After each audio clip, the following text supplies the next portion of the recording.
Avançons, puisque les nouvelles dans l'axe, disons, iranien, russe, chinois, nord-coréen sont extrêmement marquantes avec les hypothèses sur le nucléaire nord-coréen. Absolument, ce sont les médias sud-coréens qui rapportent cette information, comme souvent d'ailleurs sur la Corée du Nord.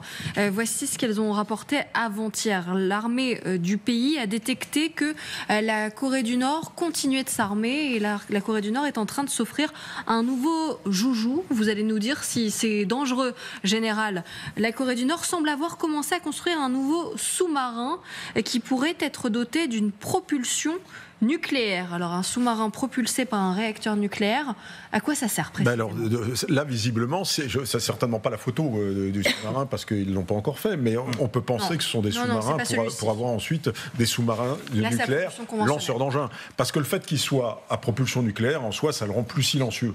Maintenant, s'il est équipé de torpilles normales, c'est plus autonome. Voilà. Plus autonome, et puis oui, ça plus longtemps, et puis très silencieux. C'est surtout ça, dans mer de Chine, etc. Maintenant, on peut penser dans la logique nucléaire nord-coréenne qu'il s'agit de mettre des missiles nucléaires à bord de cet engin. Et là, effectivement, s'ils ont un sous-marin silencieux au fond des mers qui est capable de tirer n'importe où et de se rapprocher des côtes américaines, etc., là, ça devient... Ils n'y sont pas encore. C'est une technologie qu'il faut maîtriser. On se rappelle que les Chinois viennent d'en couler un au fond d'un port et on ne sait pas pour quelle raison. Et pourtant, ils sont largement plus avancés technologiquement que ne le sont sur les l'équilibre des forces. Regardez ce personnage, ce dictateur nord-coréen, c'est un des plus terribles de la Terre, avec son côté grotesque, il y a un côté grotesque triste, comme disait Flaubert, un côté très grotesque, très ridicule, mais très dangereux. Et il est redoutable. Là aussi, on l'a beaucoup sous-estimé en Occident, on présentait le côté un peu baroque. Il est plus riche qu'on ne pensait, il a plus de moyens qu'on ne pensait, il a donné aux Russes plus d'obus qu'on ne pensait contre les Ukrainiens. Donc il a plus d'amis que ce qu'on pensait aussi. Et il a plus d'amis, effectivement, que ce qu'on pensait. Ouais. Et surtout, il y a, lui aussi, il proclame en fait son ennemi principal, les États-Unis. Pour le moment, ils n'ont pas de vecteurs de portée qui peuvent atteindre les côtes américaines. Mais s'ils ont un sous-marin, ça veut dire qu'ils peuvent se rapprocher des côtes. Et là, ils sont capables, même si ça ne leur apporte rien du tout, ils sont capables après de menacer les États-Unis par une bombe nucléaire à côté de Los Angeles. Vous avez raison de souligner ça. C'est le grand changement. C'est-à-dire de même que la France a ses SNLE, on a là un sous-marin qui pourrait aller n'importe où, caché, tapis sous les océans, à la barbe des Américains. Parce qu'on a quelques informations, il va pouvoir être utilisé pendant de très longues périodes, c'est ce que vous disiez, avant d'être ravitaillé en carburant. Donc les seules contraintes, c'est de s'arrêter pour la nourriture et l'entretien. On rappelle quand même que la Corée du Nord... Ils ont l'habitude les grands entretiens sont très contraignants, c'est-à-dire qu'au bout d'un certain nombre de mois, c'est comme le porte-avions de Gaulle, etc., il faut les mettre en rade, il faut retirer le cœur nucléaire, le changer, etc. Ça se fait pas comme ça. C'est-à-dire qu'avec un nucléaire, avec un sous-marin, il n'y a pas de permanence à la mer. Il en faut au moins 2 dans tous les cas de figure pour pouvoir déjà avoir une permanence à la mer. Et ensuite, quand moi j'ai visité le sous-marin nucléaire à l'île Longue, c'est un condensé de technologie absolument invraisemblable. Et moi, je suis pas persuadé qu'ils y sont encore. Est-ce que ça dit quelque chose de la puissance montante des pays du Sud par rapport à nous ? Rappelons la carte des puissances nucléaires dans nos générations. Vous êtes peut-être notre doyen, général Richoux. Dans nos générations, il y avait cette idée, ce préjugé que quand même le nucléaire, c'était les Occidentaux, la Russie et la Chine dans une certaine mesure, mais là on voit le Pakistan et l'Inde qui sont déjà des puissances nucléaires maintenant, très avancées. Maintenant on dit que la Corée du Nord serait aussi avancée que cela. Israël, de façon officieuse, a déjà la bombe atomique. L'Iran, on en a parlé il y a quelques instants, ils sont peut-être au bord de l'avoir, ou ils ont déjà quelques bombinettes. Ce qu'on appelait le Sud global est aussi plus riche, beaucoup plus riche que ce qu'on pensait. Il y a un seul pays du Sud global qui a refusé le nucléaire, c'était l'Afrique du Sud, qui en avait, et qui ont pris la décision de ne plus l'avoir. Ça donne aussi l'exemple qu'on peut être à l'encontre en fait de ce mouvement de beaucoup de pays d'accepter la bombe. Et d'ailleurs, dans ces pays du Sud, en fait, vous savez, on ne parle jamais de l'Inde, mais l'Inde c'est une puissance cosmique. C'est une puissance très importante cosmique. Et en fait, on la sous-estime, y compris par rapport à ses vecteurs intercontinentaux. Et le Pakistan, qui est plus, à mon avis, presque plus inquiétant que l'Inde.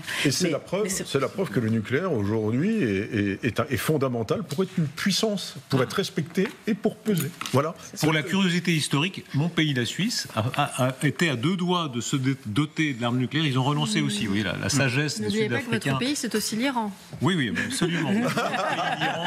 Un autre pays, l'Iran. Maintenant, c'est la France. Voilà. Mais regardez, la Corée du Nord, pays insignifiant, ils ont la bombe nucléaire, tout le monde lui parle gentiment. On fait très attention. Et c'est pour ça que l'Iran veut absolument voir la bombe, parce que ce jour-là, et ça avait été dit par Guillaume Roquette l'autre jour, ce jour-là, il va établir un équilibre. Et quand il y aura cet équilibre, eh bien, ça sera fini. On ne va pas interrompre Téhéran ni les sites comme on le faisait jusque-là. Mais c'est la bombe comme l'Arabie Saoudite ou l'Égypte. Il y a autre chose. Vous avez entendu les Ukrainiens qui disaient si on avait gardé les bombes soviétiques, la Russie ne nous aurait jamais attaqué. Bien sûr. Voilà.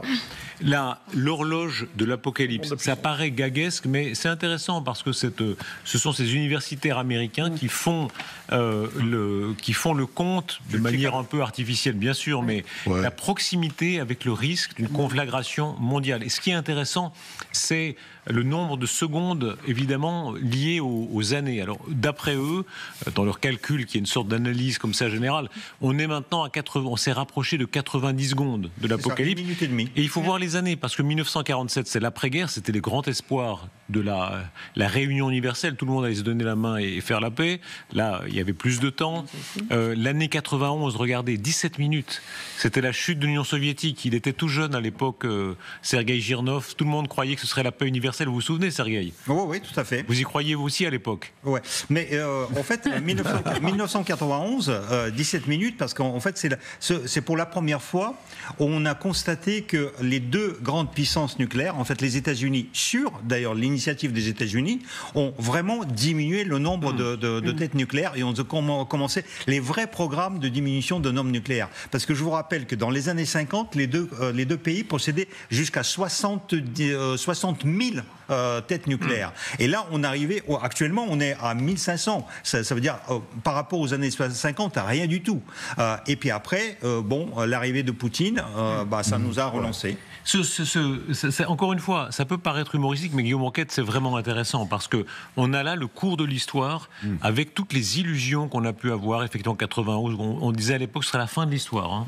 Non, mais effectivement, en regardant ça de près, je me demandais si je pouvais planifier mon week-end. Mais ce qu'on peut dire quand même, c'est qu'effectivement, on est dans une phase de brutalisation du monde. Parce que ce qui est spectaculaire, c'est que non seulement il y a de plus en plus de pays qui ont l'arme nucléaire, mais en plus, il y a des pays qui ont l'arme nucléaire et qui envahissent leurs voisins. Je pense évidemment à la Russie et à l'Ukraine. Donc oui, à l'évidence, nous sommes dans une période de tension, ce qui a deux conséquences. La première, c'est que toute la coopération internationale, toute la force qui était donnée à l'ONU, à ce genre d'instances, aujourd'hui sont inaudibles, parce que c'est le retour d'une forme de violence, et aujourd'hui, c'est aussi une phase de réarmement général. On le voit d'ailleurs, on parlait du budget de la France plus tôt dans la soirée, il y a un budget qui est sanctuarisé, qui est celui de l'armée. Donc il va falloir se faire à ça. Ce qu'on peut dire quand même, c'est que pendant toute la période de la guerre froide, il y avait quand même 300 000 jeunes Français qui en permanence étaient sous les drapeaux pour pouvoir éventuellement résister à une invasion du pacte de Varsovie. Bon, on en est quand même sorti sans arriver jusqu'à l'apocalypse. Oui. Moi, je rajouterais, pour peut-être faire un peu aussi... cette période, aujourd'hui, est aussi peut-être pour moi encore plus difficile, plus compliquée, parce que c'est différents pays, notamment la Russie, s'allient avec la Corée du Nord, s'allient avec l'Iran, ils sont impliqués. On voit une imbrication aujourd'hui des deux grands conflits, notamment à travers la Russie, à travers l'armement de la Russie, l'armement de l'Iran dans les deux conflits. Et je trouve que par rapport même à des périodes qu'on voit sur cette carte, on est dans une période encore plus chaud, entre guillemets, qu'on était pendant la guerre froide. Ne pas avoir peur. Hein. Rappelez-vous le mot de Roosevelt qui dit il faut surtout avoir peur de la peur. Hein. Oui. C'est quand on a peur qu'on est mauvais. Reagan, Thatcher, les grands chefs d'État sont ceux qui n'avaient pas peur. Hein. Oui, puis quand la peur est mauvaise conseillère. Les animaux mordent quand ils ont peur, en fait. Donc c'est ça, c'est exactement ça. Donc effectivement, il faut garder la tête froide quand il y a une dialectique nucléaire comme ça.